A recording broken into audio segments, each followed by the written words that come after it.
लेकिन वो जो चुटकी भर चिंटू हैं, उनसे आपको निमटना होगा मेरे हिंदू भाइयों। हम नहीं निमट सकते, क्योंकि हमको उकसाया जा रहा कि तुम आगे आओ। हम नमाज़ान से मेरी नींद हराम होती है, उनको इंतजार है कि कोई मुसलमान आए और वो कह दे तुम्हारी पूजा से भी मेरी नींद हराम होती है। हो जाए झगड़ा शुरू, धर्म धर्म का खेल, और फिर इनका काम चल जाएगा। प्रधानमंत्री जी, ये जो अनर्गल बयान आ रहे हैं, मदरसा बंद करो, अजान बंद करो, नमाज बंद करो, कुरान बंद करो, इत्यादि इत्यादि, खाना पीना दुनिया जहान, ये बयान किसके इशारे पर दिया जा रहा है? ये बात साफ होनी चाहिए। क्या आपको इस मुल्क से प्यार नहीं है क्या कि आप, जब हम रोजी रोटी की बात करते हैं, जब हम दवाई पढ़ाई की बात करते हैं, जब हम मुख्य धारा से जुड़ने की बात करते हैं, जब हम इस देश को तरक्की के ऊंचाइयों पर ले जाने की बात करते हैं, तब आप हिंदू और मुसलमान की बात करते हैं, तब आप धर्म और नमाज की बात करते हैं, आपको अजान से तकलीफ है। लेकिन नहीं हिंदू भाइयों, आपको आगे आना पड़ेगा, इन चिंटुओं से आपको निमटना पड़ेगा, जिनको रात रात भर के उस डीजे से कोई तकलीफ नहीं है। शादियों में जिस तरह से कान फारू डीजे चल रहे हैं, उस डीजे से इनको कोई तकलीफ नहीं है। जरा इंसाफ आप ही पर छोड़ता हूं। मैं अपने बड़े भाइयों को कहता हूं, क्या आप छोटे भाइयों के साथ इसी तरह अत्याचार और जुल्म करेंगे? क्या छोटे भाई अगर एक वक्त का खाना खाए तो आपको बुरा लगे, आप उसको पंचर पुत्र कहें और आप खुश हो जाएं? अगर आपका छोटा भाई पंचर पुत्र है तो आपके लिए कलंक की बात है, शर्म की बात है कि क्यों भारत जैसे महान डेमोक्रेटिक देश में अगर एक वर्ग पंचर पुत्र के नाम से अगर जाना जाएगा तो ये देश के बाहर जो छवि जाएगी तो क्या जाएगी? कैसे देश प्रेमी आप हैं? आप कहते हैं मैं देशभक्त और राष्ट्रवादी हूं। लानत है ऐसे राष्ट्रवादियों पर जो देश की तरक्की, विकास और प्रगति से चिढ़कर देश के लोगों को किनारे देखना चाहता हो। लेकिन जो सच्चा पक्का मुसलमान होगा वो कभी अपनी तरफ से ऐतराज नहीं करेगा। तो हमें आपके डीजे से ऐतराज नहीं, हमें आपके गाने से ऐतराज नहीं, हमें आपके नाच से ऐतराज नहीं, हमें आपके रात भर के जागरण से ऐतराज नहीं, आपके 9 दिन के नवा से ऐतराज नहीं, 18 दिन के किसी कार्यक्रम से ऐतराज नहीं। आप दिल्ली में करो, बंबई में करो, शहर में करो, गली में करो, मोहल्ले में करो, कहीं हमने ऐतराज नहीं किया। और आपको हमारी मस्जिद के ऊपर से अजान, वो भी साउंड कम करने के बाद आपकी अगर नींद हराम होती है तो ये लफ्ज गलत और फर्जी है। कर्नाटक के जिस मंत्री ने बात कही है, मैं देश के प्रधानमंत्री जी का बड़ा सम्मान करता हूं। मैं आदरणीय प्रधानमंत्री जी, आपने बार बार कहा है सबका साथ, सबका विकास, सबका विश्वास, और आपने कहा सबका प्रयास। ये कौन लोग हैं जो गलत प्रयास कर रहे हैं? हम तो प्रयास कर रहे हैं भाईचारा के लिए, हम तो प्रयास कर रहे हैं अमन के लिए, हम तो प्रयास कर रहे हैं भाव के मोहब्बत और प्यार बढ़ जाए आपस में। और आप वो लोग प्रयास कर रहे हैं नफरत का। इन नफरत के प्रयास करने वालों पर लगाम कौन लगाएगा?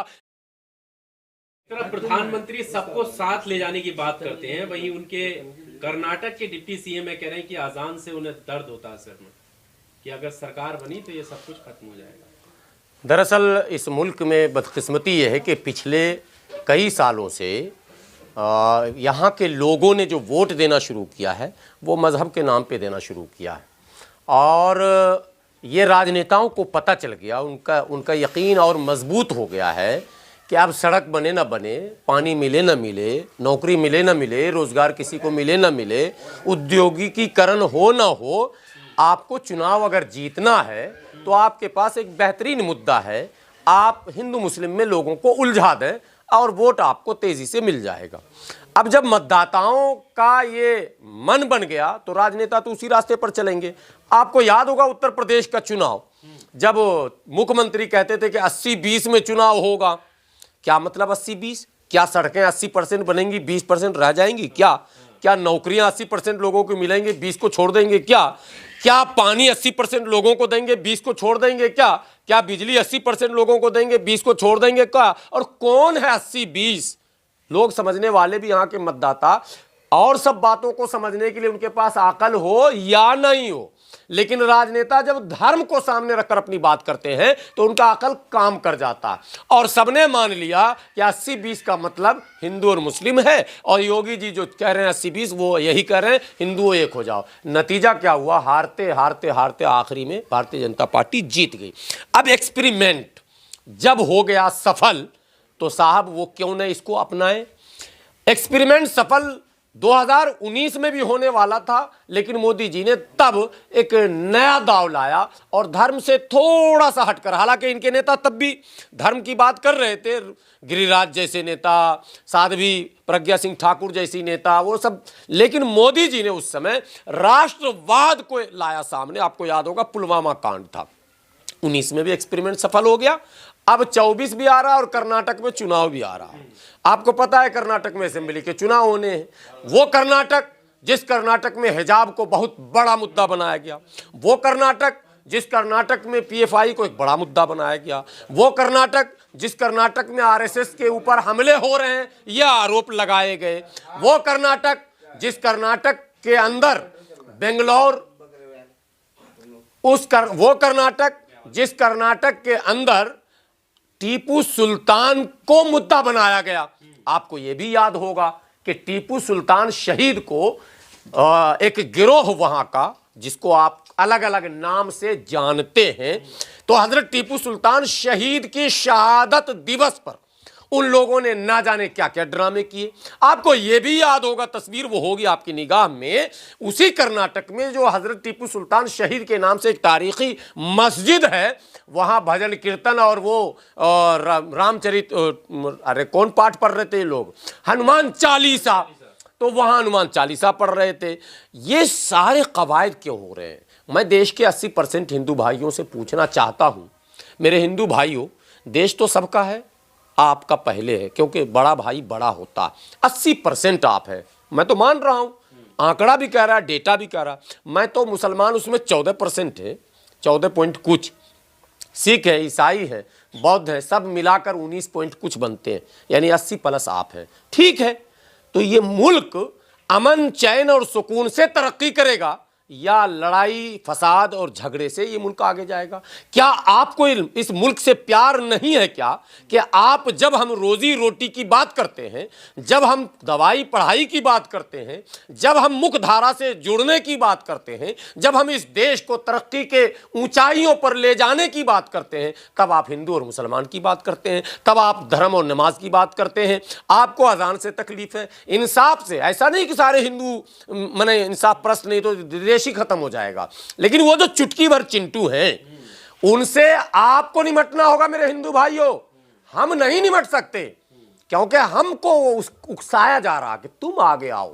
हम नमाज़ान से मेरी नींद हराम होती है, उनको इंतजार है कि कोई मुसलमान आए और वो कह दे तुम्हारी पूजा से भी मेरी नींद हराम होती है, हो जाए झगड़ा शुरू, धर्म का खेल, और फिर इनका काम चल जाएगा। लेकिन नहीं हिंदू भाइयों, आपको आगे आना पड़ेगा, इन चिंटुओं से आपको निमटना पड़ेगा, जिनको रात भर के उस डीजे से कोई तकलीफ नहीं है। शादियों में जिस तरह से कान फारू डीजे चल रहे हैं, उस डीजे से इनको कोई तकलीफ नहीं है, उस पटाखे से भी इनको कोई तकलीफ नहीं है, उस हंगामे से भी कोई तकलीफ नहीं है। लेकिन इनको अजान से तकलीफ है। मैं पूछना चाहता हूं हिंदू भाइयों से, मैं मुसलमानों से बात नहीं कर रहा हूं। मेरे हिंदू भाइयों, आप बताओ, आप अजान को गौर से सुनो, घड़ी का कांटा लगाकर। 5 वक्त की अजान होती है। एक अजान बहुत बेहतरीन तरीके से भी अगर दी जाए तो 3 मिनट से 4 मिनट, मैक्सिमम 20 मिनट का मामला। 20 घंटे तक लगातार डीजे पर नाच और गाने होते हमने देखे हैं, तो आपने भी देखे होंगे। ऐसा नहीं कि आपके पास आंख नहीं है, हमने सुने हैं तो आपने भी सुने होंगे। ऐसा नहीं कि आपको ऊपर वाले ने कान नहीं दिया। जरा इंसाफ आप ही पर छोड़ता हूं। मैं अपने बड़े भाइयों को कहता हूं, क्या आप छोटे भाइयों के साथ इसी तरह अत्याचार और जुल्म करेंगे? क्या छोटे भाई अगर एक वक्त का खाना खाए तो आपको बुरा लगे, आप उसको पंचर पुत्र कहें और आप खुश हो जाए? अगर आपका छोटा भाई पंचर पुत्र है तो आपके लिए कलंक की बात है, शर्म की बात है कि क्यों भारत जैसे महान डेमोक्रेटिक देश में अगर एक वर्ग पंचर पुत्र के नाम से अगर जाना जाएगा तो ये देश के बाहर जो छवि जाएगी तो क्या जाएगी? कैसे देश प्रेमी आप हैं? आप कहते हैं मैं देशभक्त और राष्ट्रवादी हूं।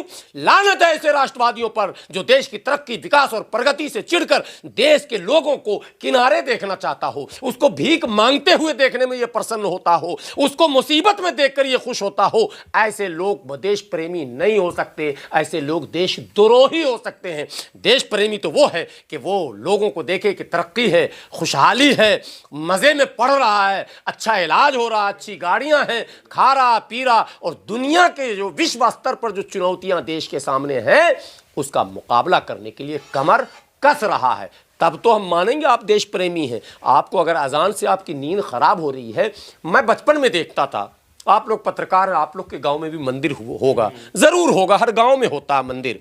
बचपन से मैं देखता था कि मंदिर में सुबह 4 बजे अजान से भी पहले रामचरितमानस को नहीं जानत है जग में, संकट मोचन नाम तिहारो, ये कैसेट बजता था और घंटों बजता था, हमें याद है खूब अच्छी तरह, और आज भी बजता है। भैया उस घंटों कैसेट से किसी को तकलीफ नहीं है। कोई मुसलमान आज तक मेरे नॉलेज में नहीं आया जो खड़ा होकर कहे कि इस कैसेट को बंद करो और इस आरती को बंद करो और इस फलां को, इससे हमारी नींद खराब होती है।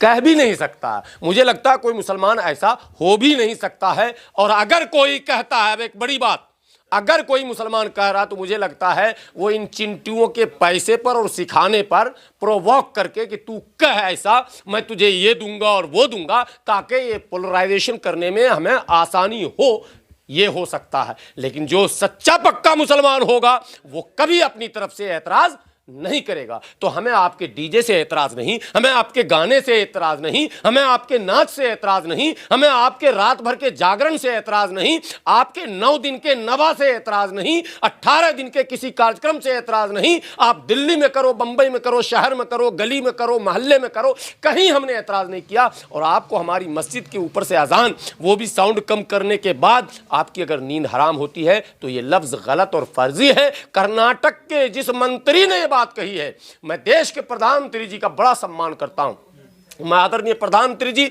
आपने बार बार कहा है सबका साथ, सबका विकास, सबका विश्वास, और आपने कहा सबका प्रयास। ये कौन लोग हैं जो गलत प्रयास कर रहे हैं? हम तो प्रयास कर रहे हैं भाईचारा के लिए, हम तो प्रयास कर रहे हैं अमन के लिए, हम तो प्रयास कर रहे हैं भाव के मोहब्बत और प्यार बढ़ जाए आपस में। और आप वो लोग प्रयास कर रहे हैं नफरत का। इन नफरत के प्रयास करने वालों पर लगाम कौन लगाएगा, ये सवाल देश के प्रधानमंत्री जी से हमारा है। इन नफरत के माल को बाजार में बेचने वाले पर लगाम कौन लगाएगा, प्रतिबंध कौन लगाएगा, ये सवाल देश के गृह मंत्री और प्रधानमंत्री से मेरा है। मैं आपके चैनल के माध्यम से पूछना चाहता हूं प्रधानमंत्री जी, ये जो अनर्गल बयान आ रहे हैं, मदरसा बंद करो, अजान बंद करो, नमाज बंद करो, कुरान बंद करो, इत्यादि इत्यादि, खाना पीना दुनिया जहान, ये बयान किसके इशारे पर दिया जा रहा है, ये बात साफ होनी चाहिए। मुझे प्रधानमंत्री जी आपकी वो बात बहुत याद आती है और मैं अपने लोगों को सुनाता हूं। आपने एक मंच से कहा था, इन गौरक्षकों को मैं जानता हूं, ये दिन के उजाले में क्या करते हैं, रात के अंधेरे में क्या करते हैं। और आपने कहा था राज्य सरकारों से मैं कहता हूं कि इनका डोजियर तैयार करो। मैं आपसे विनती करता हूं, इन कथित तौर पर भाजपा नेताओं, मंत्रियों, विधायकों और सांसदों को आप स्पष्ट आदेश करें कि तुम्हारा भी डोजियर तैयार कर दूंगा अगर तुमने इस देश में अमन, चैन और सुकून को बिगाड़ने की कोशिश की। एक निर्वाचित विधायक, एक चुना हुआ नुमाइंदा, उसका काम होता है आम लोगों की तरक्की, आम लोगों के काम, आम लोगों की नौकरी, आम लोगों की सहूलतों का इंतजाम करना। उस नुमाइंदा का ये काम नहीं होता है कि कौन खा क्या रहा है, कौन पहन क्या रहा है, कौन बोल क्या रहा है। इस चक्कर में कोई नुमाइंदा अगर पड़ता है तो वो सरासर गलत और बेबुनियाद। Subscribe now and press the bell icon. Never miss an update.